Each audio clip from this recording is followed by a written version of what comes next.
Enfim, como eu ia dizendo, e vocês não iam ouvindo, boa noite, boa noite a todas, todos e todes. Nós somos a Igreja da Garagem numa noite especial, uma noite muito bacana, com vários convidados aqui, uma convidada ilustre, nossa querida Juliana Duarte Ju, para falarmos de algo, assim, antes de mais nada, para dizermos que estamos aqui numa noite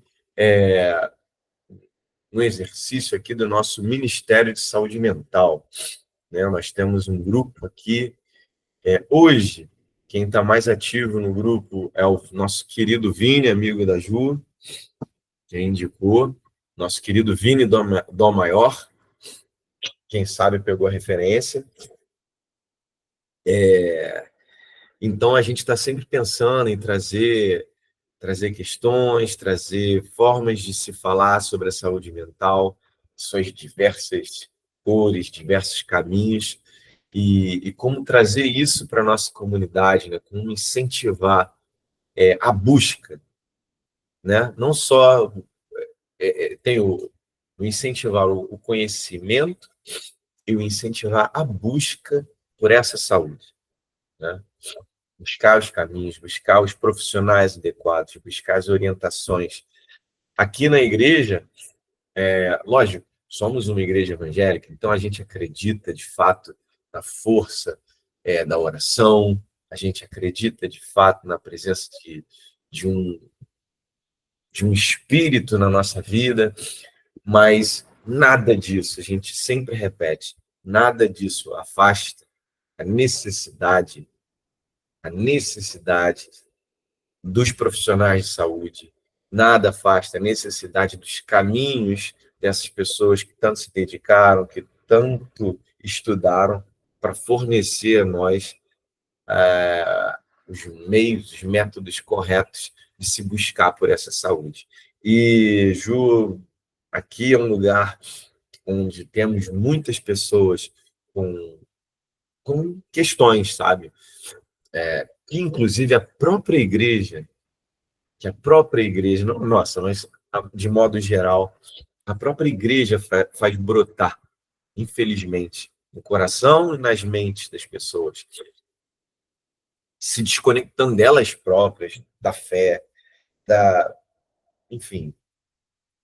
E, e esses caminhos sutis, assim, de busca são essenciais para que a gente reencontre um centro e continue essa caminhada de saúde, né? Então, o Vini, ele está viajando. Eu queria que ele estivesse aqui para poder fazer esse MC para você, mas ele me deu essa honra, mandou-lhe um beijo, tá toda hora falando comigo, a Ju falou aqui que não sei o que lá, tá, cara, pode deixar, tô falando com ela. Mas ele está presente, de uma maneira ou de outra ele está presente. E para os nossos queridos membros aqui da igreja, eu queria só aproveitar a oportunidade para dar uma pincelada nessa questão do Ministério da Saúde Mental, porque às vezes fica um pouco confuso o que nossa proposta, e acho importante. Eu não sei se tem alguém novo, bem novo aqui chegado na igreja, mas é sempre bom trazer isso de volta, que a ideia é justamente termos um grupo de pessoas aqui que trabalham na área, que entendem da área, e não são pessoas que vão sair fazendo diagnósticos, fazendo tratamentos, nem nada disso. Mas são pessoas que, em vista da vivência, do trabalho, da experiência, vão fazer aquilo que o Vini fez agora. Propor debates, questões, e para que a gente, juntos aqui em igreja, possamos conversar, possamos debater, possamos aprender. Esse é o nosso primeiro papel. Lógico que se vocês precisarem de um contato, precisarem saber um pouco mais, alguma orientação, é claro que nós, os pastores, vamos fazer de tudo possível para atender isso, indicando profissionais que possam ajudá-los. O próprio Vini também é super disponível nesse sentido, para ajudar a todos. E Eu acho, eu tenho certeza que esse é um trabalho fundamental, assim como uma igreja progressista que lida justamente, como eu disse, com essas questões tão vivas no coração e da mente dos nossos. É necessário ter esse grupo pensante que pense e execute esses caminhos de solução.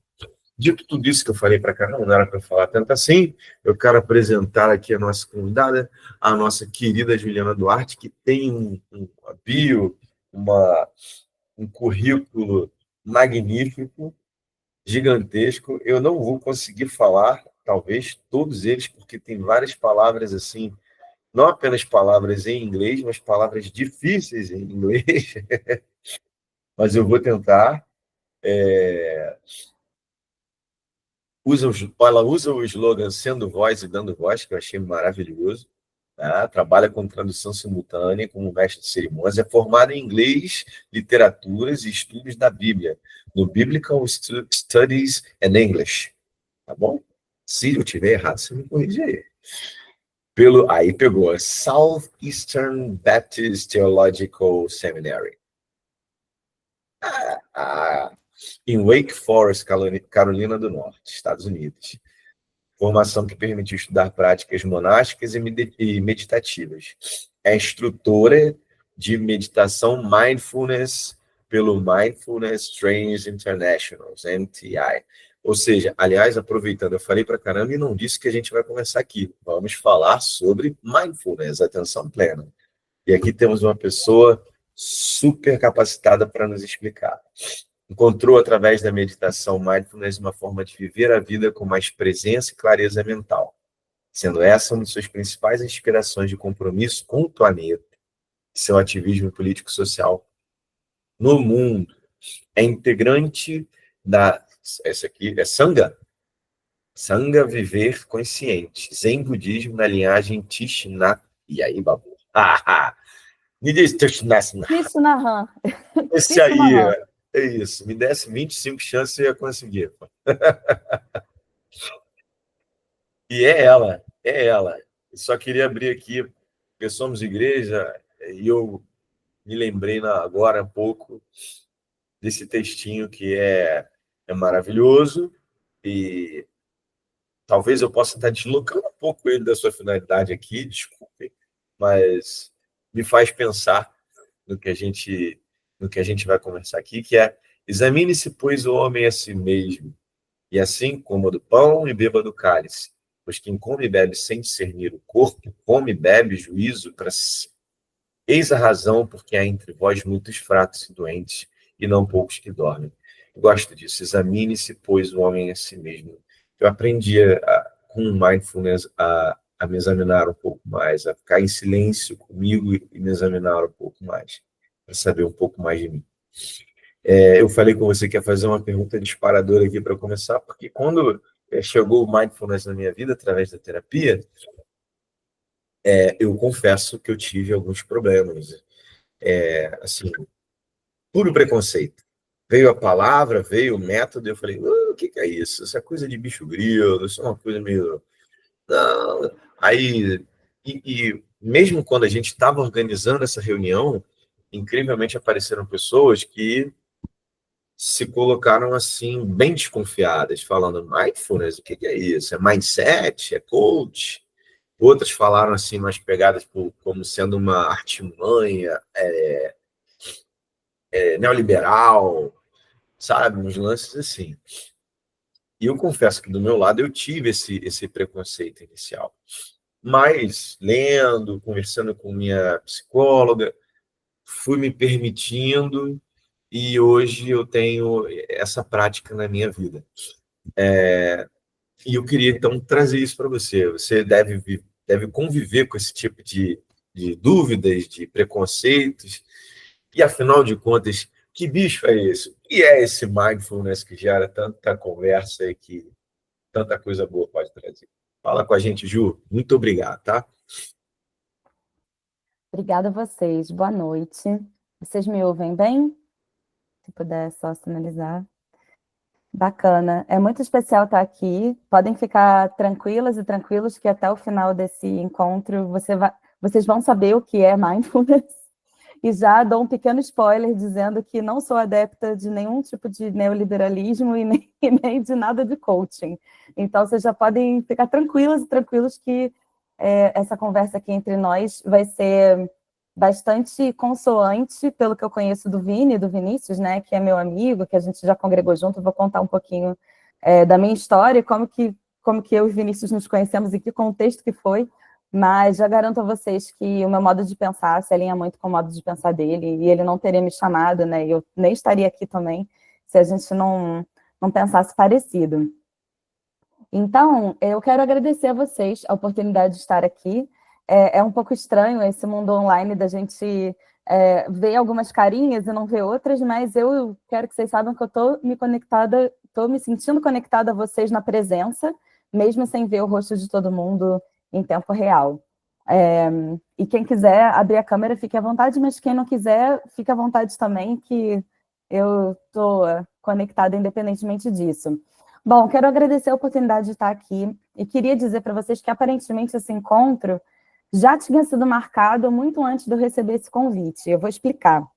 Eu estava sendo mentoreada pela Olivia Scadi, que é uma pessoa que vive e serve dentro de uma outra vertente espiritual, mas que me ofereceu uma mentoria para me acompanhar individualmente, e essa mentoria dela propunha acompanhar a pessoa dentro da espiritualidade dela, qualquer que fosse essa espiritualidade. E eu já vou falar do meu background, eu já vou falar, assim, da onde eu venho, né, espiritualmente falando, mas, e aí, dentro dessa mentoria, como vocês devem saber, não sei se o Vinícius adiantou alguma coisa, mas eu nasci e cresci em igreja batista, super tradicional, como, não sei qual é o histórico de vocês antes de vocês começarem a garagem, mas imagino que muitas pessoas vieram de outras igrejas tradicionais assim também. E eu sempre me senti atraída por uma verve um pouco mais mística, mesmo dentro do próprio cristianismo, por exemplo, eu acabei sendo levada a uma espiritualidade mais monástica, algumas práticas meditativas, embora não só isso. E eu falei para a Olivia, olha, basicamente, a Bíblia continua me acompanhando, independentemente de eu ter hoje uma visão mais ampla da espiritualidade, então o que a gente vai fazer com isso nessa mentoria? E aí a Olivia falou assim, olha, tem um tal de pastor Berloffa que tem uma igreja meio doidinha, eu acho que você iria gostar, e isso antes do Vinícius me fazer o convite, tá, gente? Então, por isso que eu falei que esse encontro já estava marcado. E aí ela falou assim, olha, eu acho que você iria gostar, dá uma olhada lá. Aí eu fui, não tinha ouvido falar do Berloffa ainda, não sabia que o Vinícius estava congregando com vocês. Entrei na página e vi a bio dele e falei, eu acho que esse é um lugar que pode ser um lugar interessante para eu pesquisar. E aí, depois que eu pesquisei, mais ou menos uma semana depois, sem saber de nada disso, o Vini, que congregou anos atrás, a gente está falando aí de antes de 2015, ele congregou na época na mesma igreja batista que eu. E nessa época eu era esposa de pastor. Hoje em dia eu não sou nada, eu sou só a Juliana mesmo, mas naquela época eu era esposa de pastor, fui esposa de pastor. E aí o Vinícius congregava, e a gente sempre bateu muito papo, eu, ele, meu ex-marido. E aí, um dia, do nada, uma semana depois da minha mentora ter falado da igreja de vocês, o Vinícius falou assim, Ju, você não quer falar para a gente sobre mindfulness na garagem, não? O nome do pastor é Berloffa, não sei se você conhece. E aí, foi desse jeito que aconteceu. E cá estou eu. Deixa eu ver se eu consigo minimizar aqui essa coisa do Google Meet para eu ver vocês ao mesmo tempo que eu estou vendo o negócio que eu fiz aqui para me guiar, porque hoje em dia com essa coisa online... Ah, pronto, consegui. Acho que agora vai dar certo. Então, deixa eu continuar aqui, sem me perder. Tá. Então aí, bom, aí eu estou aqui. Embora no ambiente virtual, eu gostaria de afirmar para vocês que eu tiro aqui as minhas sandálias, chegando aqui no território de vocês, embora seja um território virtual, mas é um território da comunidade de fé de vocês, então eu entro aqui com muito respeito. E eu peço licença a todas as lideranças e autoridades humanas e espirituais que guiam e orientam vocês. E eu quero agradecer às minhas ancestrais e aos meus ancestrais pela oportunidade de chegar até aqui. Eu agradeço a Deusa e ao Deus que me permitem estar viva e servir de alguma forma. E eu agradeço ao querido Tai. O Tai é uma forma carinhosa que a gente tem de chamar o Thich Nhat Hanh, esse monge que eu vou falar um pouco dele, que o Marcos, não é só você, Marcos, que tem dificuldade, é um nome vietnamita, então tá tudo bem. E a gente chama ele de Tai, e ele foi um exilado político, e ele foi o fundador do mosteiro de Plum Village, na França, e é um mosteiro ao qual a minha sanga, que é uma comunidade de meditantes, é ligada, como se fosse uma mini igreja de pessoas que meditam no Zen budismo. E, como todo mundo, eu sou uma pessoa dentro de um contexto. Eu sou uma mulher cis, lésbica, branca, da classe trabalhadora, e eu busco todos os dias estar mais consciente do privilégio que eu tenho. E, de alguma forma, contribuir para que as opressões desse mundo não se perpetuem e para que todos os seres sejam livres do sofrimento e das causas do sofrimento. Atualmente, eu moro no bairro de São Cristóvão, no Rio de Janeiro, pertinho da Quinta da Boa Vista, para quem conhece, e tenho vindo trabalhar bastante aqui em São Paulo. Eu estou em São Paulo, inclusive, nesse momento. Então, esse é o meu contexto, é assim que eu chego aqui. E um aviso às pessoas navegantes, sempre que eu usar o plural, me referindo a pessoas como um todo, eu vou tentar usar no feminino e no masculino, mas se eu usar o feminino no plural, homens presentes sintam-se contemplados, porque é uma questão de reparação histórica. Então, é isso. E aí, inicialmente, quando o Vini me chamou, eu estava pensando em trazer um apanhado, assim, eu ia tentar fazer uma junção entre o que eu conheço da espiritualidade monástica de viés cristão com o que eu vivo e aprendo e pratico na meditação, conhecida como meditação mindfulness, que vem do Zen budismo. Então, tanto é que tem vários estudos, não sei se vocês conhecem, mas inclusive acadêmicos, que fazem um link entre mosteiros do Zen budismo e mosteiros cristãos. São práticas muito parecidas, que são praticadas ali, desde o lavar da louça, até o varrer do chão, até estar na sua própria cela, em contato com Deus, em comunhão com Deus. Mas aí eu lembrei que nem Judas capítulo 1, que ele ia falar de uma coisa e acabou falando de outra. Ontem à noite eu fui acometida por uma inspiração mesmo da Ruá, e aí eu decidi seguir o que a Ruá soprou para mim e vim parar aqui. E vou dizer também para vocês que eu vou usar alguns versículos bíblicos como referência de algumas coisas que eu vou falar, mas, como vocês não me conhecem, acho importante deixar claro que eu não vejo a Bíblia como um livro literal. Eu vejo a Bíblia, sim, como um livro sagrado de sabedoria, de fé, que conta a história de um povo, mas um povo no seu contexto, na verdade, vários povos, porque não é um povo só, mas esse conjunto de livros tem o seu contexto histórico. E acredito na Bíblia também, ainda hoje, e apesar de ser também adepta da fé progressista, que é bem semelhante às de vocês, já congreguei na Igreja Batista do Caminho, inclusive, para quem tem essa referência, já fui parte do colegiado da Igreja do Caminho, tenho amigos e amigas muito queridas por lá, e nesse momento não estou congregando, estou me exercitando numa amplitude maior, mas continuo crendo nessa fé e tenho o cristianismo progressista no meu coração. Então, eu acredito na Bíblia também, além do seu contexto histórico, como um livro místico, ainda hoje. Eu acredito que é um livro que fala conosco, que o Espírito Santo se comunica conosco através desse livro, embora não seja um registro literal do que deve ser feito. Então, aquela ideia antiga que a gente já teve, eu acredito que muitos de vocês já passaram por contextos que tinha a Bíblia como um manual de instruções para a vida, eu não me conecto com essa ideia. Então, é só um aviso sobre como eu vejo a Bíblia. Mas aí vamos lá, vamos falar sobre mindfulness, porque é sobre isso que eu estou aqui para falar. Então, de uma forma parecida com a que o pastor Marcos falou, a prática de mindfulness também começou na minha vida por orientação terapêutica.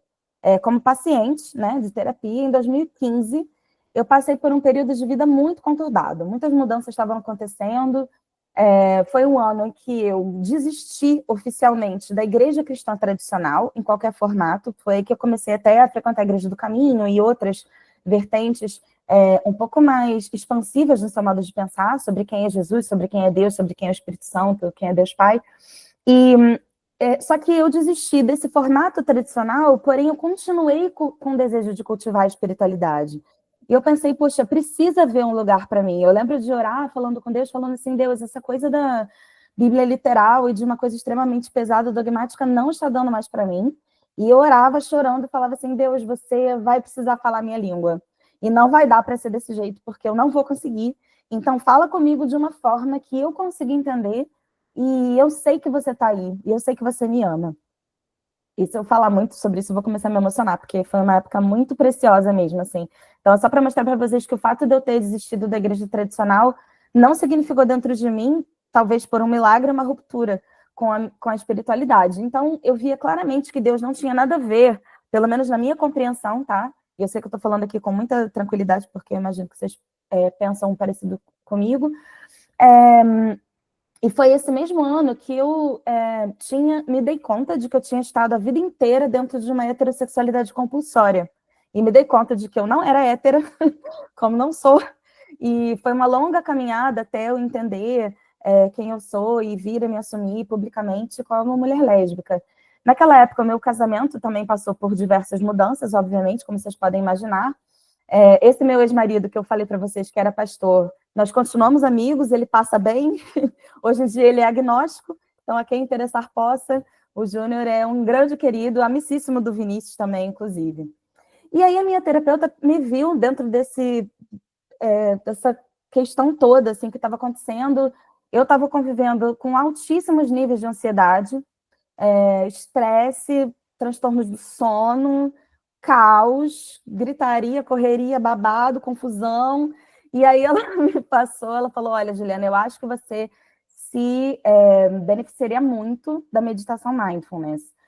E eu não conhecia direito na época o que era e tal, também é conhecido como atenção plena em português. Infelizmente, esse termo ainda não pegou, eu torço para que pegue o termo, que todo mundo pare de falar mindfulness, porque ninguém merece, apesar de eu trabalhar com inglês, mas nós moramos no Brasil, mas é conhecido como atenção plena, só que meditação, atenção plena, meio que não pegou, sabe?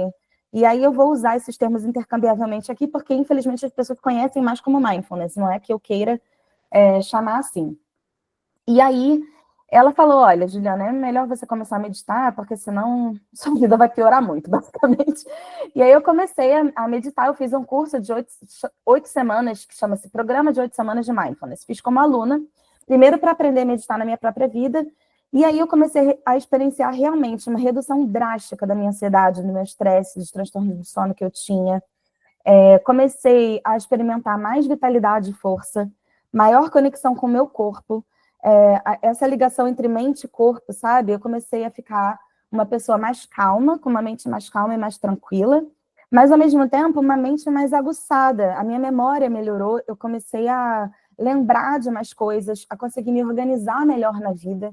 E, diante dos obstáculos da vida, eu comecei a lidar melhor com as emoções também. Tristeza, alegria, enfim, todas as emoções que a gente experiencia, eu comecei a lidar melhor. E, na sequência, depois desse curso, eu pensei assim, gente, eu quero simplesmente apresentar isso para todo mundo, porque isso é uma forma de sofrimento. Viver com altos níveis de estresse, de transtornos do sono, ansiedade, é uma forma de sofrer, né? Um modo de sofrer. E quando eu vi o meu próprio alívio, eu pensei, eu preciso realmente encontrar uma forma de transmitir isso para as pessoas. E aí eu fiz um curso de formação de instrutora mesmo, em meditação mindfulness, e hoje eu não uso isso profissionalmente, eu uso só para servir mesmo. Então eu estou aqui no amor, quantas vezes vocês me chamarem, estarei aqui. Eu entendo que faz parte da minha missão de vida, faz parte do que eu posso oferecer para as pessoas, inclusive espiritualmente falando.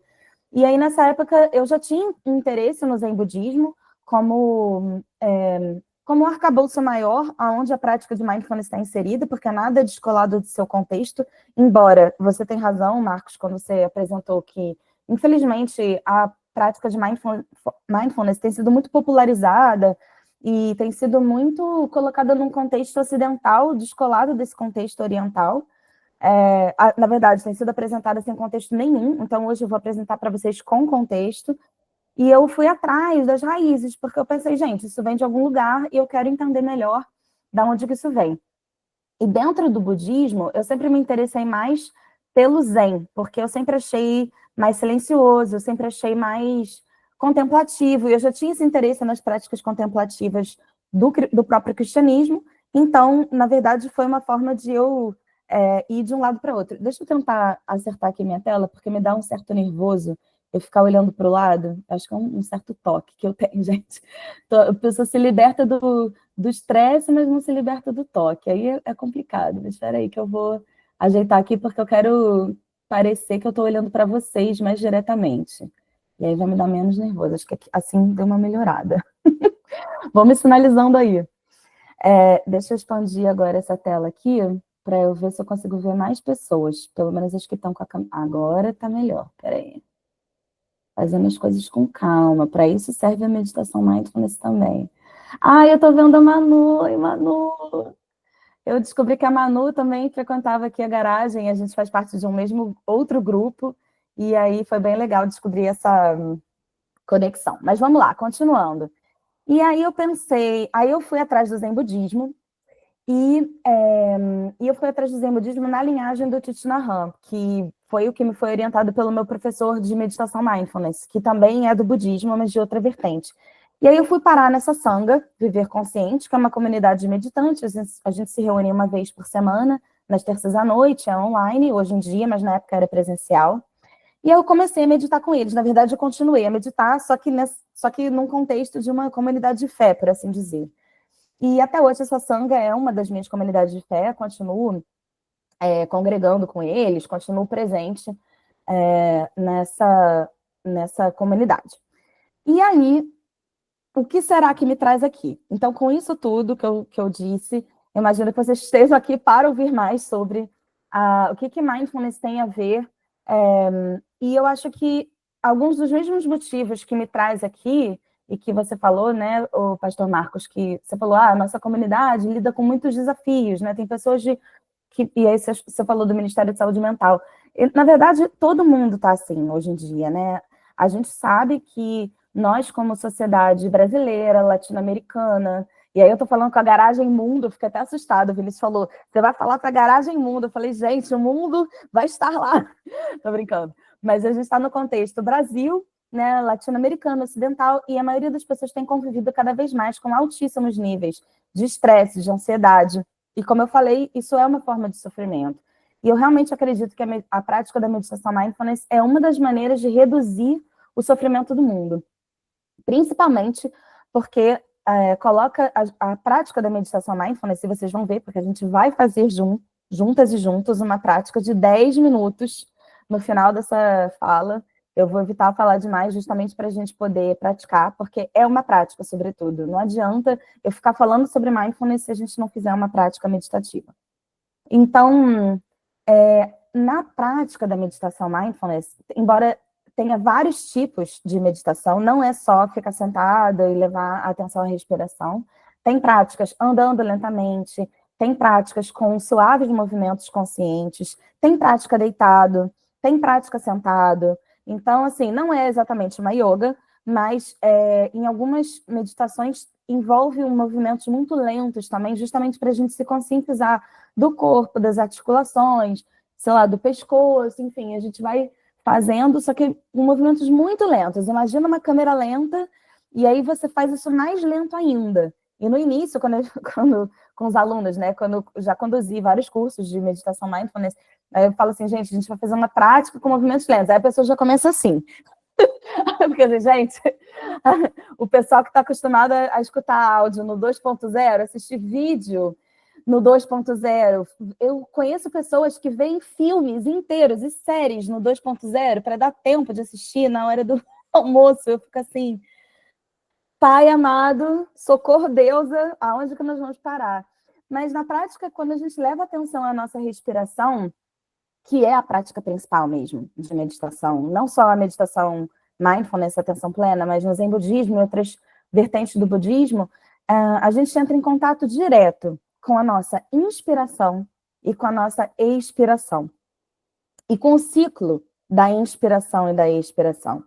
Então, na verdade, entrar em contato com a nossa própria respiração, se você for parar para pensar, a inspiração é o início da vida. Quando a gente nasce, a gente faz a nossa primeira inspiração, quando o bebê chora, na verdade a gente já nasce chorando, já nasce no sofrimento, já nasce num Deus nos acuda, né? E a gente entra em contato com esse primeiro inspirar. A gente sabe que algo não está bem, se o bebê não respira, a gente fica assim, gente, o bebê não respirou, vamos lá, vamos acudir, vamos, né, enfim, socorrer. E quando a gente expira, um dia, cada um de nós vai estar em contato com a nossa última expiração, né? Tanto é que, às vezes, na Bíblia, né, numa linguagem mais antiga, a gente vê fulano de tal, fulana expirou, né? Então, a nossa última expiração, expirou em paz. Então, quando a gente entra num contato profundo com esse ciclo da respiração continuamente, não só numa mesma prática meditativa, não só numa mesma meditação, mas ao longo dos dias, ao longo dos meses, e à medida que a gente vai praticando a meditação cada vez mais, a gente entra em contato com a verdadeira essência da vida e da morte. Então, assim, é muito mais profundo do que parece à primeira vista. Eu convido, inclusive, cada um de vocês que nunca ouviu falar sobre isso e tem ideias preconcebidas. Ainda bem que o Marcos pôde se despir das ideias preconcebidas dele e está aqui com a gente. E não é à toa, tá, gente? Eu entendo que é um preconceito grande com razão, tá? Até eu mesma tinha, então, se eu estou aqui, vocês podem confiar. Mas, inclusive, a inspiração e a expiração, elas são vistas como metáforas para o ciclo da vida, da existência, da mudança, né? E, como eu falei, a inspiração não só representa o início da vida, mas pode representar a entrada de algo novo, o início, algo que está começando. Como a gente lida com os princípios das coisas? Como a gente lida com o início? Como que é para a gente começar uma coisa nova, né? E a expiração simboliza algo como o desapego, a renúncia, a entrega, o abrir mão. Então, entrar em contato com a própria expiração é entrar em contato com aqueles lugares de nós, das coisas que a gente não consegue abrir mão, das coisas que a gente não consegue deixar morrer, das coisas que a gente não consegue deixar ir, com o próprio apego que a gente tem, que a gente quer grudar nas coisas e, né, não largar. Então, e o espírito da vida, né, a própria Ruá, que é a face de Deus, conhecida como Ruá no Antigo Testamento, no hebraico, é esse sopro de vida, é essa inspiração e expiração ao mesmo tempo. E tem uma afirmação que no budismo é atribuída ao Buda, que diz o seguinte: não há mistérios na vida e na morte, não há mistérios que não possam ser desvendados. Tudo está contido na respiração, inspiração e expiração. Eu vou até repetir, porque é muito profundo isso aqui. E aí, quando você pensa assim, não há mistérios que não possam ser desvendados, não há mistérios nem na vida nem na morte que não possam ser desvendados, e tudo está contido na respiração, tanto na inspiração quanto na expiração. E eu, como pessoa muito curiosa, sempre fui, muito também, assim, acho que desde pequena, sentindo essa espécie de chamado espiritual, sendo convocada mesmo a estar nos lugares espirituais. Quando eu me dei conta disso, e eu ouvi essa frase, e mesmo através da minha própria meditação me dei conta desse insight, eu pensei, gente, eu quero estar implicada nisso porque eu quero conhecer esses mistérios, sabe? Eu quero entender mais desses inícios das coisas, dos fins das coisas, e dos ciclos. E a gente, no Ocidente, a gente não está acostumado com isso. A gente fica num fazer, fazer, fazer. A gente não... a gente fica muito no tempo muito cronológico, a gente vive muito desconectado dos ciclos da natureza, né, do nascer do sol, do pôr do sol, da lua. Assim, eu sou uma pessoa conectada com isso, eu conheço nichos de pessoas que são, mas de modo amplamente falando, as pessoas nem sabem. Hoje é lua nova, tá, gente? Para quem ficou assim, ai, gente, que lua é hoje? Já que ela tá falando nisso, então saibam, hoje é lua nova, tá? Quem quiser se conectar, enfim... Mas amplamente falando, a gente não vive muito isso, né? Inverno, verão, outono, primavera. O que significa isso tudo? Né? O início da primavera. Eu não estou nem falando de coisas astrológicas, estou falando da natureza mesmo, como ela é. Então, a gente vive um pouco mais desconectado da natureza aqui no Ocidente, a gente vive muito desconectado da nossa respiração e, consequentemente, a gente vive desconectado do corpo. Porque a respiração é uma das grandes manifestações do nosso corpo. E eu lembrei agora de uma situação que daqui a pouco eu cito ela, porque ela está num livro que eu daqui a pouco posso pegar. Mas na espiritualidade monástica, e agora falando um pouquinho do cristianismo, muitos monges antigos, inclusive, viam no choro uma forma de se conectar com Deus através do seu corpo, sabe? E a gente não associa essas coisas, né? Tipo, choro, corpo, Deus, espiritualidade. E a respiração é a forma mais fácil, assim, mais acessível, a forma mais simples mesmo da gente se conectar com o nosso corpo, porque o tempo todo a gente está respirando. Se a gente parar de respirar, a gente morre, óbvio. E aí eu acho muito curioso quando algumas pessoas que conduzem meditações falam assim, agora a gente vai respirar. Eu penso assim, gente, em que mundo essa pessoa está que essa pessoa já não está respirando, pelo amor, sabe? E outra coisa que falam muito também em meditações que são conduzidas é do tipo, agora vamos voltar. Aí eu penso assim, gente, para onde a gente foi que a gente, que eu saiba, a gente não saiu daqui. Eu estava aqui o tempo todo. Então, a meditação da atenção plena, a meditação da plena consciência, ela é conhecida como atenção plena, plena atenção, consciência plena ou plena consciência. Eu amaria se pegasse meditação da plena consciência, seria lindo, mas infelizmente ainda não pegou, então a gente fica aí nessa luta. Quem sabe vocês me ajudam? Meditação da plena consciência, vamos lá, galera. Tirar esse mindfulness da cabeça das pessoas. Mas enfim, então a gente vive desconectado, mente e corpo desconectado, a nossa cabeça faz uma coisa, a forma mais próxima que a gente tem de se conectar com o corpo é fazendo um exercício, numa academia, mas mesmo assim, a maioria das pessoas, eu não estou falando nada contra, tá? Não existe julgamento aqui.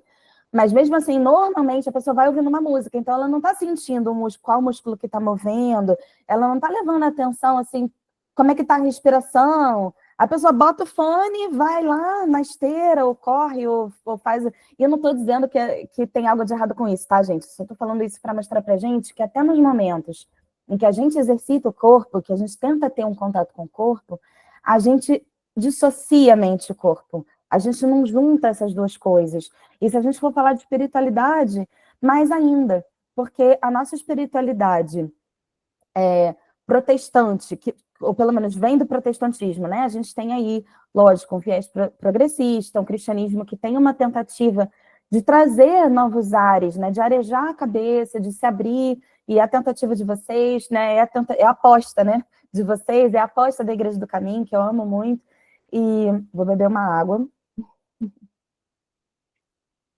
Mas, mesmo dentro dessa estrutura que vocês têm, que a Igreja do Caminho tem, que são apostas lindas, a gente herda certos vícios, vou colocar assim, né? A gente herda uma coisa que é muito mais do fazer do que do ser. A gente herda práticas que eu estou aqui, inclusive, palestrando, já vou parar de falar e a gente vai praticar juntas e juntos, mas a gente herda muita palavra, né? Muito fazer, é muita coisa, sabe? Costuma ser, pelo menos. Quero conhecer vocês melhor e espero estar amplamente enganada, que todo mundo aí medite, ore e sei lá mais o quê. E tem outras práticas que talvez eu desconheça, mas estou falando de uma forma mais geral. Costuma ser muito assim. E aí, indo um pouco mais agora para uma definição do que seria esse mindfulness, na verdade, antes de eu ler uma definição, uma das definições possíveis, eu queria falar da palavra mindfulness, para vocês entenderem que esse mind, da palavra mindfulness, não é mind de mente. Sabe quando você está num país estrangeiro, falante de língua inglesa, e tem no metrô ou no trem, tem uma coisa assim, mind the gap, que é assim, presta atenção nesse espaço entre o trem e a plataforma. Esse mind, que é um verbo, mind the gap, presta atenção no buraco, senão você vai cair. Esse mind, agora todo mundo assim, caraca, daí que vem, nossa, não era nada do que eu pensava, socorro Deus. Então, mind the gap, presta atenção nesse gap, presta atenção nessa lacuna, nesse espaço, senão você vai cair. Então, esse mind de prestar atenção, é daí que vem, é por isso que é atenção plena. Não tem nada a ver com mente, não tem nada a ver com mindset, não tem nada a ver com coaching, embora outras pessoas possam fazer esse link. Então, mindfulness tem a ver com uma pessoa, uma prática cheia de atenção, né? Esse mindful, cheio de atenção, com atenção plena, por isso que vem atenção plena, plena atenção, plena consciência, consciência plena. O Thich Nhat Hanh, que é esse monge que eu acompanho os ensinamentos, ele diz assim, que mindfulness é o milagre pelo qual nós nos recuperamos e nos tornamos mestres de nós mesmos. É o milagre pelo qual a nossa mente dispersa pode ser chamada de volta num instante e ser restaurada saudavelmente, para que possamos viver cada minuto da vida. Mindfulness nos capacita a viver da forma mais plena possível. E agora, na verdade, eu acho que eu vou arriscar compartilhar minha tela. Se não der certo, eu volto para cá já já. Porque eu morro de medo de compartilhar a tela no, no, no Google Meet. Mas eu vou tentar e vou ver se eu consigo. Vamos lá. Vou arriscar aqui uma coisa muito louca. Janela.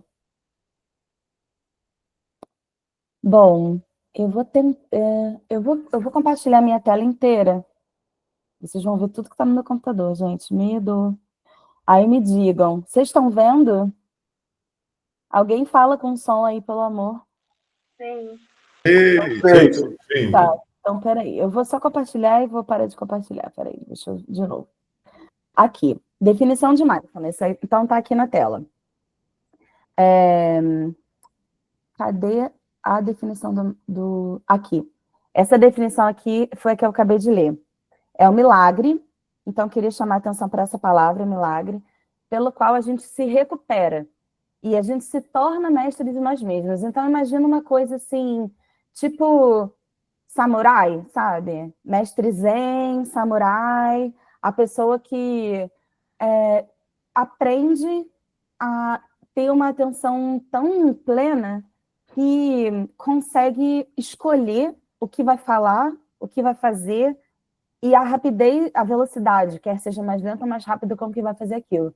Então, não significa lentidão, não significa uma coisa que a pessoa vai se enfornar numa caverna e vai se isolar do mundo. Pelo contrário, o próprio Thich Nhat Hanh, ele foi um mestre, um monge vietnamita que foi exilado político porque ele era ativista e ele foi exilado do Vietnã e foi colocado na França, foi enviado para a França, foi expulso para a França, e lá foi que ele fundou o mosteiro de Plano Village, que é de onde a minha sanga veio.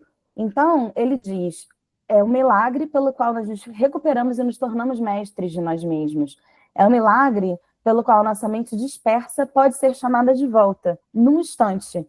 E se tem uma coisa que é voltar a atenção. Você volta a atenção para a sua respiração. Você não volta para lugar nenhum, porque você nunca saiu dali, mas você volta a atenção à respiração, e aí a mente e o corpo, essa junção mente e corpo é restaurada saudavelmente, para que a gente possa viver cada minuto da vida. E essa prática capacita a gente de viver de uma forma mais plena por esse motivo. E não é só uma meditação, como eu falei. Aqui vocês podem ver que é uma prática composta por várias meditações que trazem mais essa atenção e disposição. E tem vários benefícios. Então, você pode separar 10 minutos do seu dia, por exemplo, para meditar. Tem práticas sentadas, práticas deitada, caminhando, em outras opções. E aí você pode também compor algumas práticas como parte da sua rotina. Não só aquela meditação em si, mas outras coisas. Como, por exemplo, sei lá, você está esquentando uma comida no micro-ondas, em vez de você pensar, enquanto a comida está esquentando, às vezes são 30 segundos, vou checar meu celular. Você pode se propor a fazer pequenas práticas da rotina do tipo, não, eu vou ficar aqui parado olhando para o micro-ondas, por mais estranho que isso possa parecer. Mas não é só isso, porque se fosse só isso, eu não precisava estar aqui conversando com vocês. As meditações em si, elas são essenciais para que você consiga prestar mais atenção e estar mais envolvido fazendo uma coisa de cada vez no seu dia. E aqui, só para vocês terem uma ideia, tem vários benefícios da prática, algumas eu já mencionei: aumento das emoções positivas, redução do estresse e da ansiedade, maior clareza mental. Tem também modificações físicas que acontecem no corpo e que a neurociência já estuda, como o aumento do volume da massa cinzenta no cérebro, das áreas relacionadas à regulação emocional, um aumento da compaixão, da empatia, maior capacidade para relaxamento, e mesmo em pequenas doses você já pode colher alguns benefícios. alguns exemplos de meditações, só para vocês conhecerem, eu não vou me ater muito aqui, mas é só para vocês verem que realmente tem uma variedade muito grande. E eu me coloco à disposição, se em outro momento vocês quiserem que eu volte, eu posso conduzir outras pequenas práticas de 10, 15 minutos dessas modalidades diferentes. Vocês podem ver que tem prática sentada, prática deitada, práticas até com sons externos e internos, práticas de movimento consciente, que é essa que eu falei, com movimentos lentos. Tem também a prática da bondade amorosa, que é uma prática de compaixão, que vem do Zen Budismo e é muito linda, e que a gente espalha essa bondade que vem do nosso coração para outras pessoas. Então, assim, por hora, eu vou só interromper o compartilhamento aqui, para voltar para onde eu estava. E eu sim vou voltar para algum lugar agora, vocês estão onde estavam. Então, continuando. Então, a prática de mindfulness, ela envolve esse milagre. E por que é um milagre? A gente, a nossa mente dispersa ser chamada de volta e ser mestre de si mesmo. Porque hoje em dia ninguém é mestre, ou quase ninguém, não vou dizer ninguém, porque tem os monges e monjas por aí, e tem outras pessoas mais adiantadas que a gente, que estão mais na frente, que conseguem ser mais mestres de si mesmos. Mas hoje em dia o que eu mais escuto é de pessoas dizendo: nossa, eu não consigo prestar atenção em quase nada, eu me esqueço das coisas, né? Muitas pessoas, às vezes, ou precisam fazer aquela coisa na hora, ou nunca mais, porque senão a memória vai com Deus e pronto, já foi, e aquilo ali, às vezes, em poucos minutos, ou até segundos, a pessoa se esquece. A capacidade de sustentação da atenção está muito pequena, hoje em dia, né? E quando a gente precisa lidar com emoções, é ainda mais desafiador. Medo, raiva, preocupação. E aí, eu queria pausar agora a minha fala para mostrar um pequeno vídeo para vocês, um vídeo de 4 minutos e meio, com uma das monjas do Zen Budismo de Plum Village, que é esse mosteiro que eu falei para vocês, e ela está conduzindo uma prática muito fofa com crianças. E aí vai dar para vocês entenderem um pouco melhor do que a prática... Muito obrigada, Pastor Marcos. O que essa prática de mindfulness pode ajudar a gente, por exemplo, com as nossas emoções. Então, vou compartilhar com o vídeo o som e vamos ver se a legenda em português está ativada. Pode soltar o vídeo. So, wake up the bell. If you put it right in the middle of your palm, it'll balance better. Okay.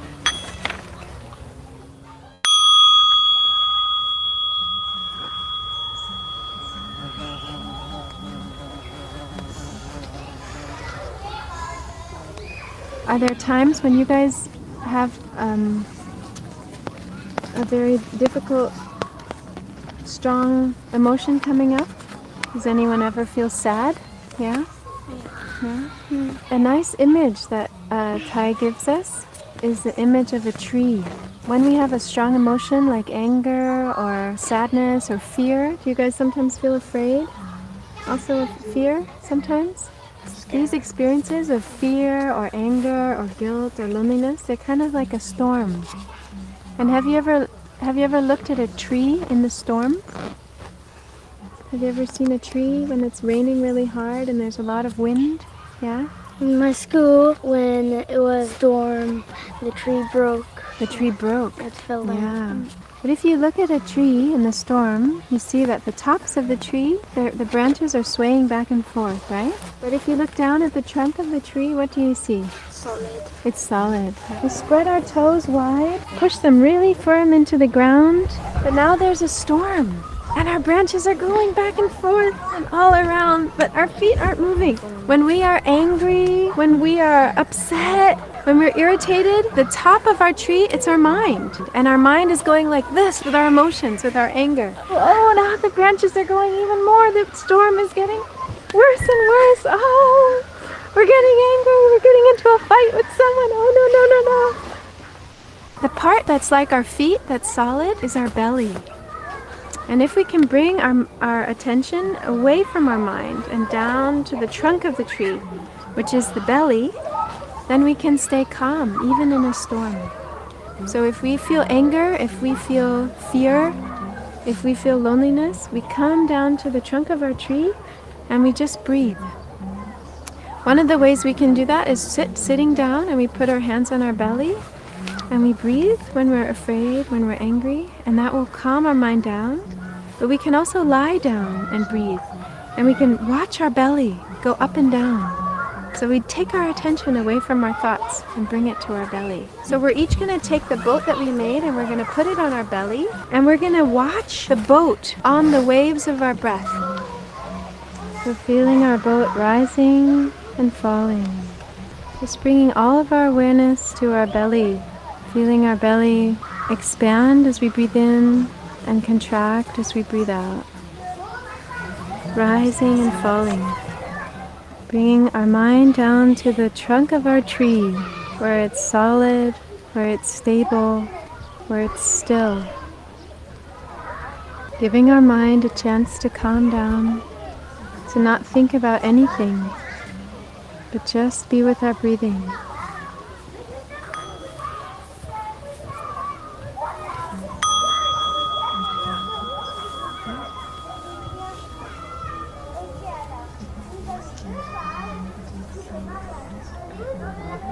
Now we can sail our boat to the harbor. Our boat's coming in from the harbor and we can stretch. And when we're ready, we can slowly come sit up. So this is something we can do. When a storm comes and the top of your tree, your mind is blowing all around with all of your thoughts and emotions. This is 2 ways you can come down to the trunk of your tree and stay solid in a storm. You think you can do it at home? When you have a tough time, you remember to do this? Ask your friend, ask your mom or dad to help you put their hand on your belly so you can just breathe. And all of your thoughts, you just let them go. Okay? Muito obrigada por terem compartilhado esse vídeo. Que eu pensei porque mostra pra gente na prática um pouquinho do que é essa prática. E essa monja que estava conduzindo essa prática com as crianças é uma monja de Plum Village mesmo. Eles usam esse tipo de roupa, né? Marrom mesmo, são monásticos. Eu tive a feliz experiência de ter conhecido pessoalmente, acho que eram 4 monges e monjas que vieram de Plum Village 2 anos atrás. Eu fui num retiro, e no próximo fim de semana do feriado, não vai ser com os monges dessa vez, mas eu vou estar num outro retiro da junção da Sangha do Rio de Janeiro com a Sangha de São Paulo, que são da linhagem do Thich Nhat Hanh. Mas enfim, então eu mostrei esse vídeo para mostrar para vocês na prática. Vocês viram um exemplo, inclusive muito simples, com crianças, né, que estavam deitadinhas ali, e você viu que a monja conduziu elas para levar a atenção totalmente à respiração. E fez essa analogia com a árvore. E eu mostrei para vocês terem uma ideia de, na prática, como é, porque eu acho que muitas vezes uma pergunta que as pessoas fazem na nossa sociedade ocidental é: o que é para fazer, né?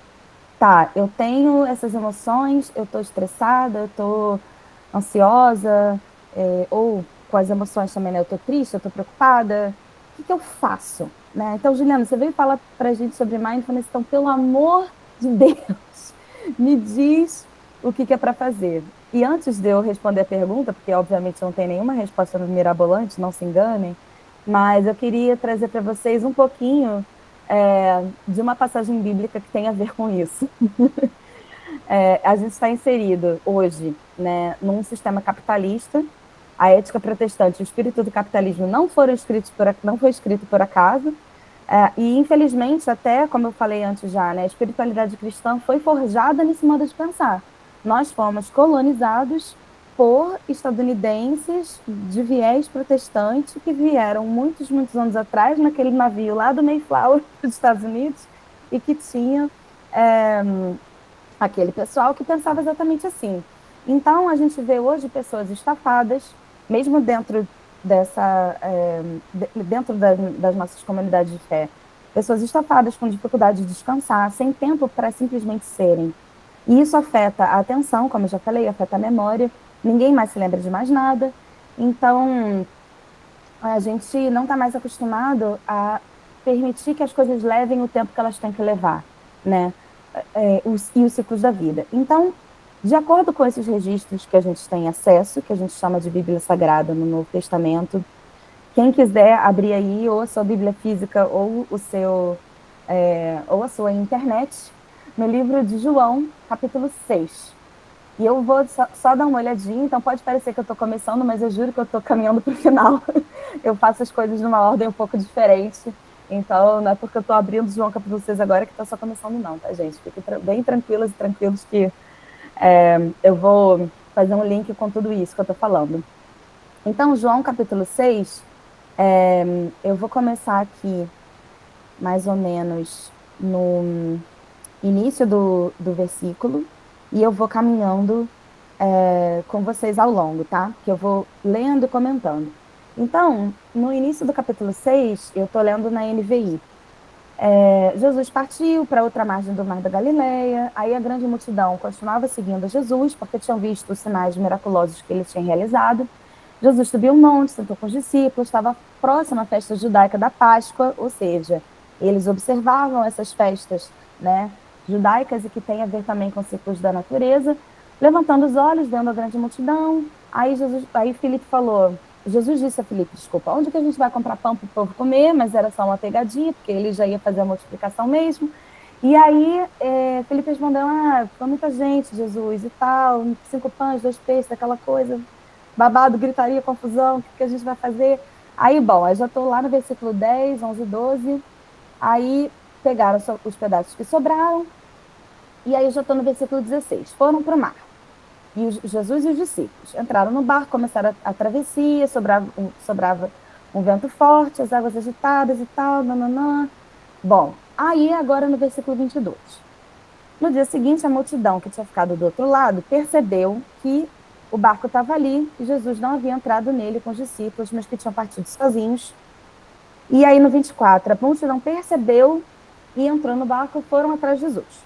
Quando chegaram no outro lado do barco, perguntaram, mestre, como é que você chegou aqui? Aí Jesus falou, olha só, gente, versículo 26, a verdade vocês estão me procurando, não porque vocês viram sinais, mas porque vocês comeram e ficaram satisfeitos. E antes que vocês pensem que tem algo de errado com isso, claro que não tinha nada de errado com isso, mas Jesus estava checando a motivação deles. Jesus estava dando uma checada do tipo, por que vocês estão atrás de mim, de verdade? É claro que eu posso dar pão para vocês comerem, mas qual é a motivação? E aí no 27, Jesus fala assim, não trabalhem pela comida que se estraga, mas pela comida que permanece para a vida eterna, a qual o Filho do Homem lhes dará. Deus, o Pai, nele colocou os seus selos de aprovação. E aí que vem a pergunta, no versículo 28. Jesus, tá bom, você já fez a multiplicação, vários babados fortes, isso aqui, mas o que é para fazer, entendeu? Dá pra gente um manual de instruções para a vida, para a gente saber o que é para fazer. O que a gente precisa fazer para realizar as obras que Deus requer. Então, é para vocês se identificarem com essa pergunta, porque essa pergunta não é de hoje. Essa pergunta, ó, já vem, a galera estava como? O que é para fazer, o que é para fazer? E aí, ele vem do 22 até vem o 28, e aí Jesus fala no 29, a obra de Deus é essa, crer naquele que ele enviou. É claro que, obviamente, isso ficou muito vago para a galera, mas ele estava querendo checar, né? Por que vocês estão atrás de mim? O que vocês querem? Será que vocês querem que eu só satisfaça os desejos de vocês? Ou vocês querem se implicar em alguma coisa que de fato permaneça para outras pessoas, né? Para mudar o sistema no qual vocês estão inseridos. E aí, mais para baixo, ele fala o seguinte, ele diz o seguinte, descendo bem mais, aí ele entra na coisa do pão do céu, né? No 31, os nossos antepassados comeram maná no deserto. Como está escrito, ele lhes deu a comer pão do céu. Declarou-lhe Jesus, digo a verdade, não foi Moisés que lhes deu o pão do céu, mas é meu Pai quem lhes dá o verdadeiro pão do céu. E aí eu queria fazer um parênteses para revisitar do que eles estão falando. Eles estão falando de Deuteronômio 8, não precisam entrar lá, porque eu vou ler pouquíssimos versículos, mas lá em Deuteronômio 8, disseram os antigos, tenham cuidado de obedecer a lei que eu lhes ordeno para que vocês vivam. Lembrem-se de como o Senhor, seu Deus, os conduziu por todo o caminho no deserto, durante esses 40 anos para humilhá-los e pô-los à prova, a fim de conhecer suas intenções, se iriam obedecer os mandamentos ou não. E assim eles humilhou, nananã, e depois sustentou com maná. Para quê? Para mostrar-lhes que nem só de pão viverá o homem, a mulher, as pessoas trans, não binárias e todas as pessoas que habitam a face da terra, mas de toda palavra que procede da boca do Senhor. Ou seja, Jesus está fazendo uma alusão, quando ele falou do maná e tudo, falou assim, gente, eu posso até dar pão para vocês comerem agora, mas o que interessa de verdade é a vida que corre nas veias de vocês, no espírito de vocês, na alma de vocês, e é isso que eu quero oferecer para vocês. E lá no versículo 63, ele começa a dar mais a letra do que ele está falando. Então, avançando aqui nos versículos, ele vem falando, no 54, por exemplo, todo que come a minha carne e bebe meu sangue tem a vida eterna, e eu ressuscitarei. A minha carne é verdadeira comida, o meu sangue é verdadeira bebida. Todo aquele que come a minha carne e bebe o meu sangue permanece em mim e eu nele. Da mesma forma que o Pai vive, me enviou, e eu vivo por causa do Pai, aquele que se alimenta de mim viverá por minha causa. E aí ele fala, esse é o pão que desceu do céu. Ele repete no 58, vocês comeram maná e morreram, mas aquele que se alimenta desse pão viverá. E aí, no 60, a galera já está assim, gente, que palavra é essa? É dura. Quem consegue ouvir isso? Porque o que eles queriam? Queremos um manual de instruções para a vida. Diz para a gente o que é para fazer, a gente executa e fim. Mas Jesus falando assim, olha só, não é por aí, não é disso que eu estou falando. Eles começaram a achar muito difícil o que Jesus estava trazendo. E aí ele vem no 63, o espírito da vida. A carne não produz nada que se aproveite. As palavras que eu lhes disse são espírito e são vida. E aí, novamente, no versículo 63, algumas das pessoas começaram a parar de seguir e falar assim, isso aí não é pra gente, né? Vamos fazer outra coisa da nossa vida. E aí, eu realmente acredito que o que Jesus estava falando aqui, ele estava falando de verdadeiramente viver, e não só de sobreviver. E quando ele diz, as palavras que eu lhes disse são espírito e são vida, ele está falando assim, galera, vocês estão aí preocupados com o que é para fazer, e vocês estão dormindo, vocês estão zumbis, vocês estão anestesiados, vocês não estão vivendo. Vocês precisam de vida, vida verdadeira, vida que vem e pulsa não só no coração, no corpo, mas na alma, na mente, no espírito. E essa vida, eu posso transmitir essa vida para vocês, né? E a verdade é que eles acharam isso tudo muito difícil, mas não é difícil. O meu professor de meditação dizia que é simples, natural e fácil, porque as pessoas que eu já entrei em contato falam isso também, né? Meditação é muito difícil, eu não vou conseguir, nunca consegui meditar, não vou conseguir meditar. Mas, na verdade, assim como Jesus é acessível para a gente, as palavras que ele disse são espírito e são vida, basta a gente invocar o nome, né? Levar a atenção, orar, levar o pensamento, né? E se comunicar com ele. Quando a gente se conecta à nossa respiração, a gente está em contato com a fonte dessa vida.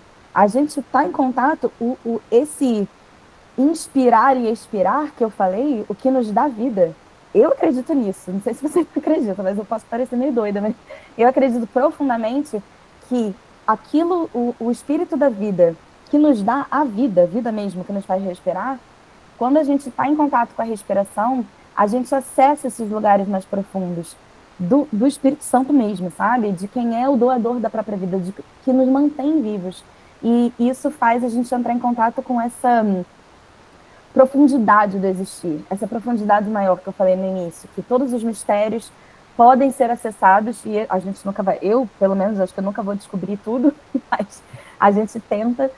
E eu na minha própria vida tive um momento no ano passado em que esses versículos de Deuteronômio 8, embora eu já disse o aviso aos navegantes que eu não acredito na Bíblia literalmente, mas eu acredito na Bíblia assim, ainda também, como livro sagrado, como uma espécie de oráculo que fala comigo também, ainda, muitas vezes. E eu tive um momento no ano passado em que eu pensei assim, gente, sabe, sei lá, se essa coisa que Deus já me tocou no passado, há muitos anos atrás, eu já estive no ministério, em igreja, já estive em muita coisa. Eu pensei assim, não sei, sabe, que é pra... Eu mesma estava falando, não sei o que é para fazer. E aí, mais ou menos no meio do ano passado, eu caí numa de pensar assim, eu acho que talvez, sei lá, não sei se não sei, não sei. E aí fui viver a vida, e só, tipo, trabalhando, vivendo, encontrando com as minhas amigas e meus amigos e tal. E aí Deus falou assim, olha só, não é isso. E eu sou autônoma, né? Faço parte da classe trabalhadora, eu não sou herdeira. Se eu parar de trabalhar, eu paro de receber e não trabalho com CLT. E aí, naquele momento, alguns clientes meus começaram a debandar, simplesmente. E eu comecei assim, era um indo embora, outro indo embora, outro indo embora. E eu assim, gente, vou botar o joelho no chão e a cara no pó. Aí voltou assim tudo. E eu falei com Deus, eu falei, Deus, olha, ok, me mostra o que é para me mostrar. Eu entendi que você quer falar comigo, tá tocando na ferida. Até o apartamento que eu alugava, eu tive que cancelar o aluguel, me mudar para outro lugar. E aí eu comecei a ouvir. E esse versículo foi um dos que Deus falou comigo, foi assim, olha, você não vive só de pão. Não é só para isso que você está aqui. Você está aqui para viver verdadeiramente e para, dentro do possível, com as ferramentas que eu te dei, com os instrumentos que eu te dei, para transmitir essa vida para outras pessoas, para ajudar outras pessoas a serem livres dos sofrimentos e das causas do sofrimento. E as causas do sofrimento são as opressões desse mundo. São pelo que a gente luta por políticas públicas, são as causas do sofrimento. Tem tudo a ver, tudo isso está conectado, sabe? Não é só um blá blá blá espiritual e nem só de meditação. Então, depois de muito joelho no chão, cara no pó, meus clientes voltaram. E aí, estou aqui podendo falar com vocês de um lugar de maior tranquilidade, mas foi uma lição que Deus puxou minha orelha de novo. Então, não é difícil, não é difícil entrar em contato com Jesus, com o Espírito da vida, não é difícil meditar, não é difícil entrar em contato com a respiração. O que é difícil, na verdade, que pode parecer difícil, é que para a gente fazer essas coisas, tanto levar atenção à respiração e meditar, quanto entrar em contato com Jesus, com uma espiritualidade mais profunda, abrir o coração, permitir que mostre, ilumine dentro da gente as sombras, os lugares escuros e que a gente precisa mudar. Por que é difícil? Porque mostra pra gente onde está o nosso ego, mostra pra gente onde está o nosso perfeccionismo, o nosso dogmatismo, mostra pra gente a nossa ambição, a nossa avareza, a nossa cobiça, né?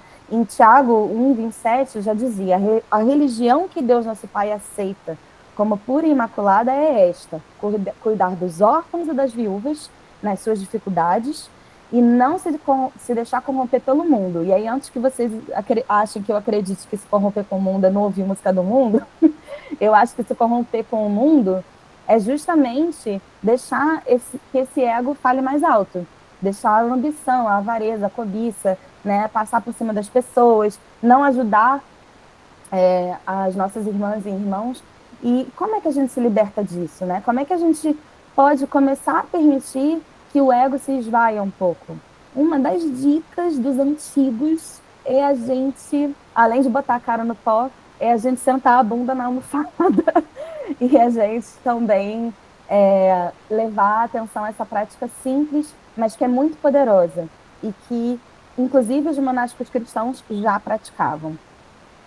Ou seja, para mim, a meditação mindfulness, que é a meditação da consciência plena, também é entrar em contato com o espírito da vida, também é entrar em contato com a força que faz a gente permanecer vivo. Eu tenho, hoje em dia, uma vitalidade, assim, muito maior, inclusive, até eu acho que uma coragem para assumir as minhas batalhas, as coisas pelas quais eu luto, por causa disso tudo junto, de todo o meu histórico, de tudo onde eu vim, até onde eu estou agora. E quando Jesus fala, as palavras que eu lhes disse são espírito e são vida, a gente sabe que Jesus era o verbo. Então, ele era palavra e, ao mesmo tempo, ele era vida, sabe?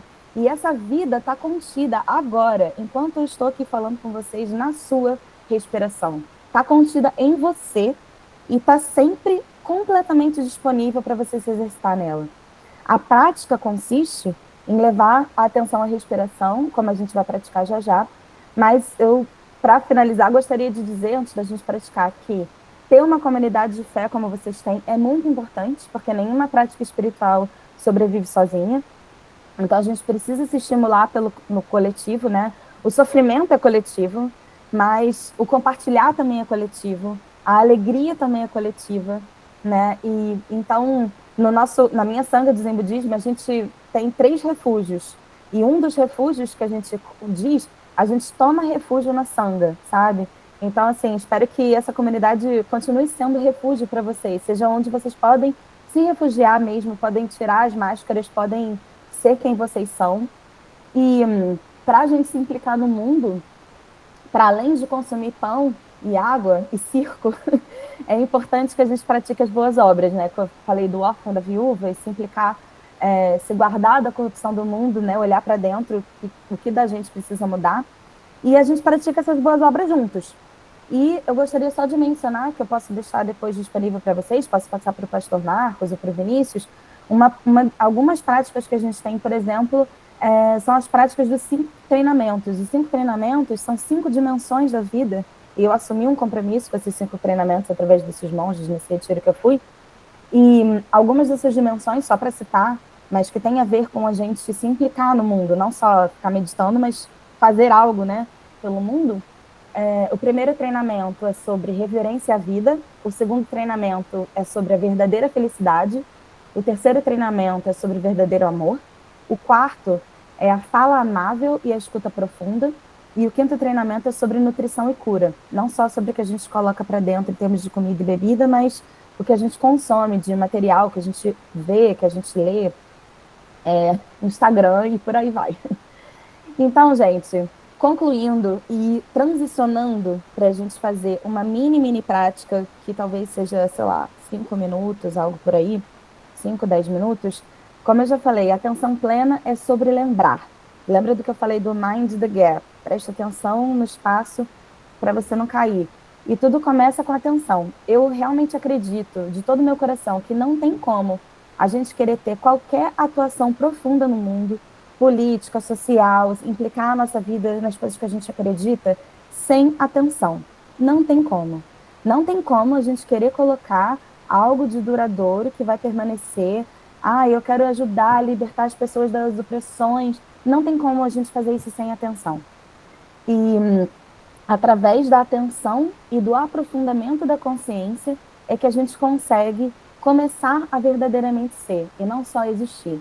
E começar também a enxergar coisas, porque como vocês viram no vídeo, ela foi explicando, né, das emoções da árvore. Uma outra analogia que a gente tem é imaginar que as emoções se depositam lá no fundo de um copo. Tipo, se o copo está que nem um copo cheio de poeira ou de terra que você mexe com uma colher, e aí com o tempo aquilo vai se depositando no fundo.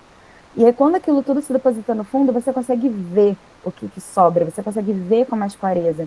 Então, nesse sentido, a gente consegue enxergar melhor as coisas, enxergar as pessoas que estão à nossa volta, enxergar dentro da gente mesmo o que precisa mudar, enxergar oportunidades onde a gente não via, de fazer algo de benéfico pelo mundo, pelas pessoas, pelas necessidades, pelo sofrimento, pelas opressões, e ver alguma forma de saída, ou talvez uma brecha. Às vezes você vai ver uma brecha pequena, e aí você entra ali naquela brecha, e você pode carregar algumas pessoas com você e ajudar elas a escapar de algum sofrimento. Então, antes de contribuir com qualquer outra pessoa, a gente precisa começar com a gente mesmo. E esse processo de autoconhecimento profundo é muito importante para que isso possa acontecer de verdade, para que isso possa acontecer não só através de palavras ou palestras, mas de ação efetiva. E a gente precisa primeiro beber dessa água e comer desse pão. Como que você vai, né, alimentar alguém se você mesmo estiver com fome? Então, eu costumo dizer, inclusive, que uma das principais missões minhas aqui na Terra é libertar as minhas ancestrais através do meu próprio corpo e da minha vida, sabe? Eu acredito nisso. E também, talvez, quem virá depois de mim, porque na nossa própria vida, tudo que a gente faz tem uma repercussão muito grande para as pessoas que vieram antes de nós e para as que vêm depois de nós. Então, a prática da atenção plena é basicamente relaxar no seu corpo. E aí a galera acha isso difícil.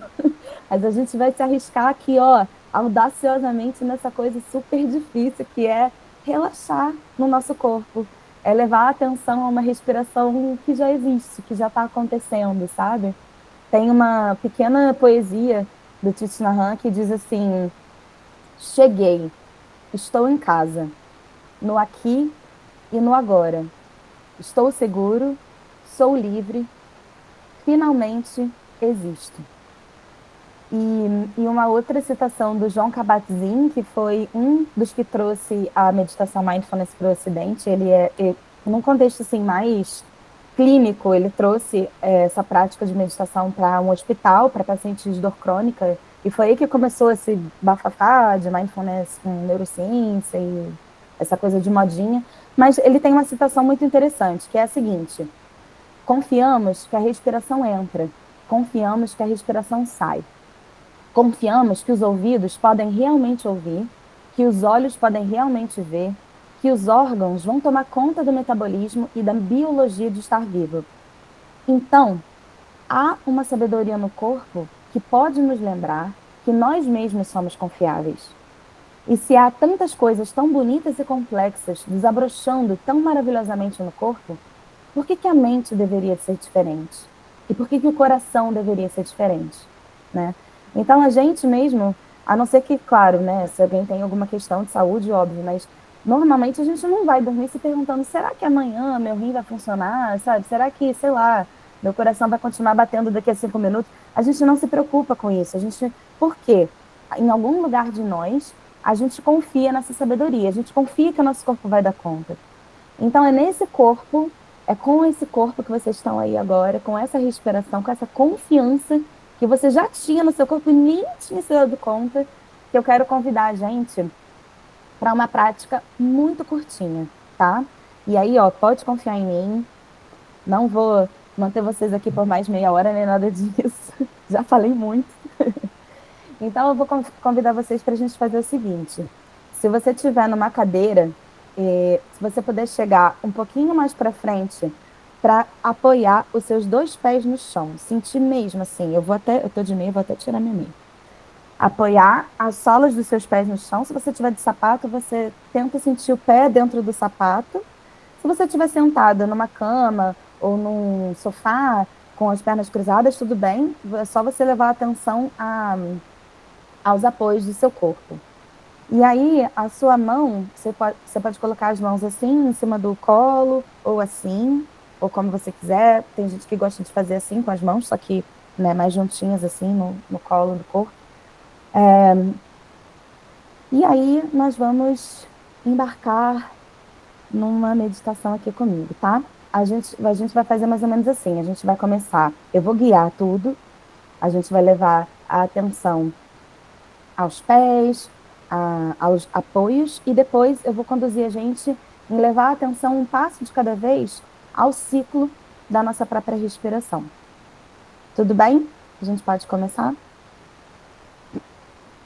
E você pode, se quiser, fechar os olhos, ou se você quiser manter os olhos abertos, eu só sugiro que você mantenha um olhar assim um pouco mais para baixo, só para você não se distrair muito com o que estiver acontecendo. Eu vou fazer a mesma coisa. E vamos agora, então, começar a levar a nossa atenção para o nosso corpo.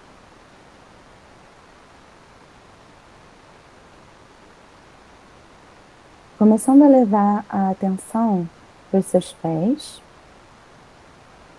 para as solas dos seus pés,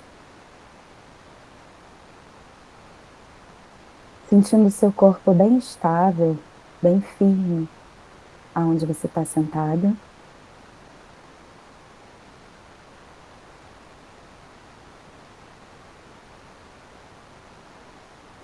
Apoiando suas mãos suavemente no seu colo e sentindo o contato das suas mãos com as suas pernas,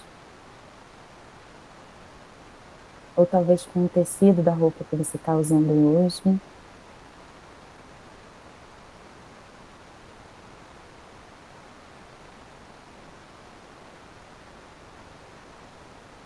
Levando a atenção também ao contato entre o seu corpo e o assento onde você está, sentindo o peso do corpo na cadeira, ou no sofá, ou na cama, ou no chão.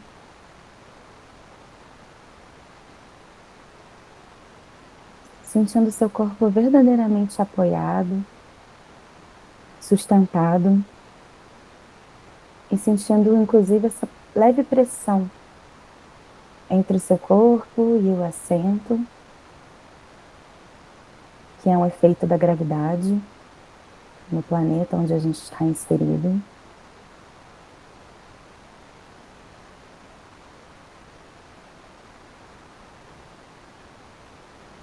E começando a perceber que você já está respirando.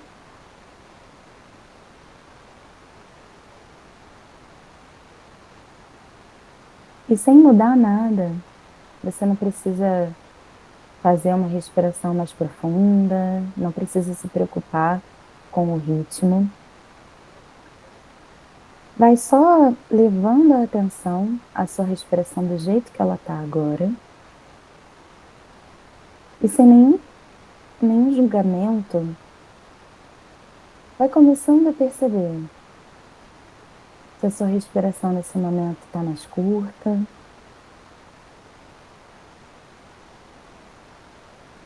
se a sua respiração está mais longa.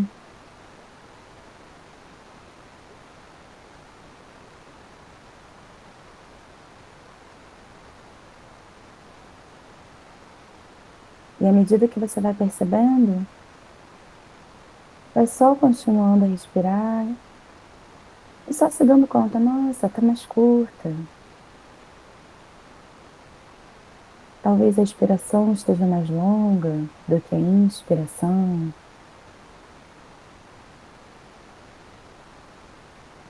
Vai percebendo,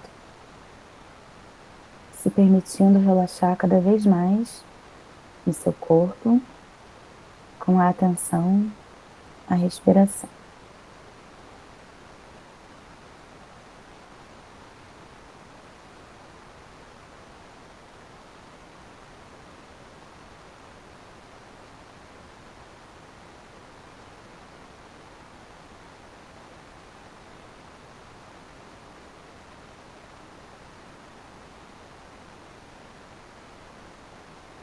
E agora, cada vez que você inspira, começa a perceber no seu corpo como é o primeiro movimento, o primeiro impulso da inspiração.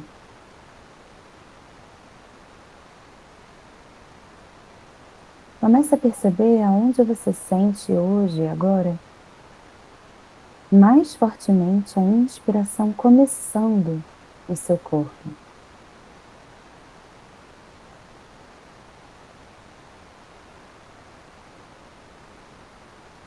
Talvez seja com o ar entrando nas narinas.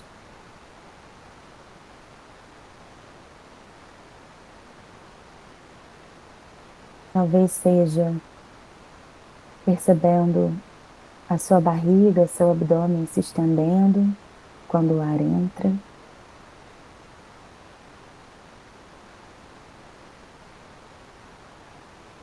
Ou qualquer outro movimento que você percebe, sente que o corpo faz nesse primeiro impulso do inspirar.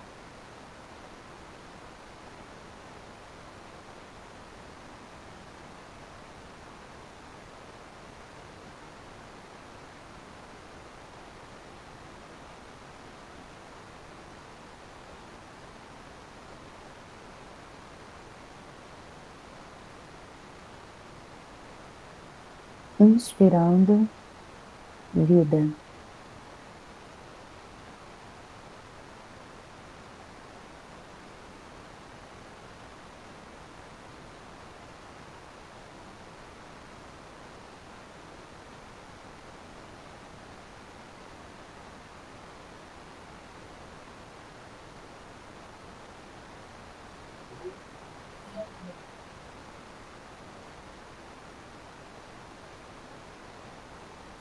E agora começando a perceber o momento em que o corpo começa a expirar. Vai percebendo que logo depois que você inspira, tem também o início da expiração.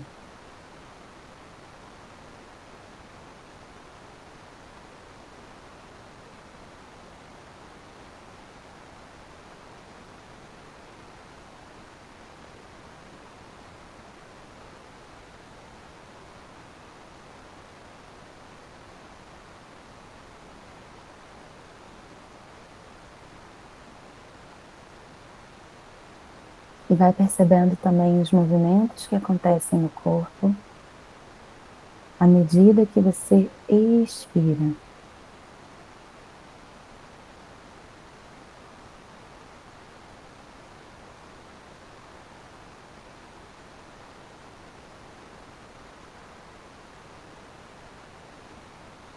Expirando, eu me entrego.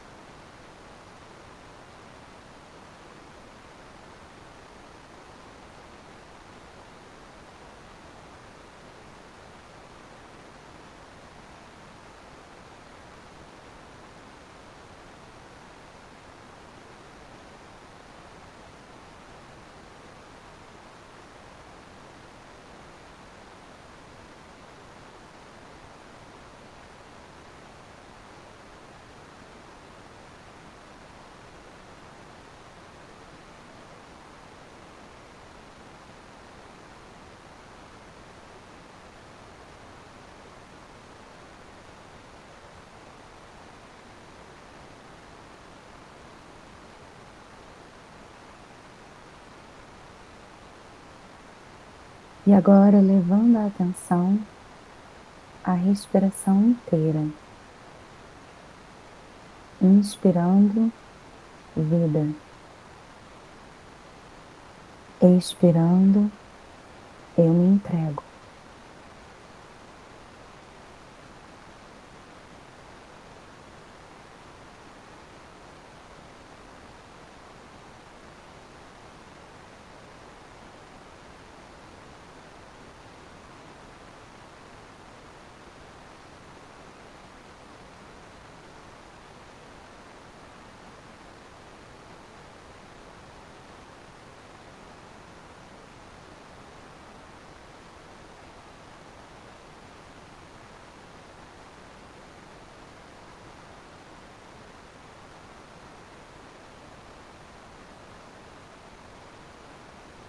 E agora, chegando ao final dessa breve meditação, agradeça a você mesma, você mesmo, por ter se permitido esse momento de se conectar com a sua própria respiração e com a essência da vida. E pelo poder e pela verdade dessa prática, possam todos os seres ter a felicidade e as causas para a felicidade. Possam todos os seres se ver livres do sofrimento e das causas do sofrimento. Possam todos os seres jamais se separar da sagrada felicidade que é isenta de sofrimento. Possam todos os seres viver sem muito apego e sem muita aversão, acreditando na igualdade de tudo o que é vivo. Que todos os seres sejam felizes.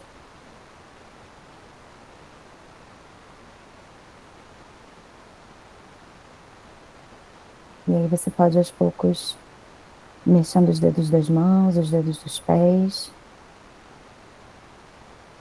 Se quiser se espreguiçar um pouco e abrindo um pouco os olhos. Fazendo qualquer movimento que seja bom para você nesse momento. E agora fechando, eu quero que vocês saibam que o meu desejo para vocês, como indivíduos e como comunidade, é parecido com o da árvore do vídeo que a gente assistiu, mas fazendo alusão ao Salmo 1, que vocês sejam como a árvore plantada à beira de correntes, que dá fruto no tempo certo e que as suas folhas não murcham. Muito obrigada. Maravilha! Que coisa boa, que coisa boa. Só que agora a conversa vai um pouco mais devagar. Estou num clima mais tranquilo. Mas olha, muito, muito, muito obrigado, Ju. Foi foi maravilhoso esse momento contigo. A gente agora costuma abrir espaço para as pessoas poderem comentar, de repente tem alguma dúvida. Se alguém quiser levantar a mãozinha para falar, por favor, levanta a mãozinha no chat que a gente organiza. Mas eu já começo falando daqui da minha experiência, e foi muito engraçado. Eu até trouxe uma mensagem uma vez, justamente estimulado pela prática. E eu lembro que uma das coisas que mais me pegou no início, e esse vídeo da árvore me fez lembrar, era o atropelo dos pensamentos, sabe? Quando você se dispõe a tentar a primeira vez, sabe? E é quase uma luta, assim, é uma coisa muito, muito forte, né? Lembra, Renata? Ela, eu lembro disso, assim, hoje já não é mais assim, mas esse começo realmente é muito complexo. E ele me trouxe essa percepção de de quantas coisas estavam aqui dentro, que eu absorvi e que estavam aqui ricocheteando na cabeça e que eu não conseguia deixar passar. Porque tem isso, né?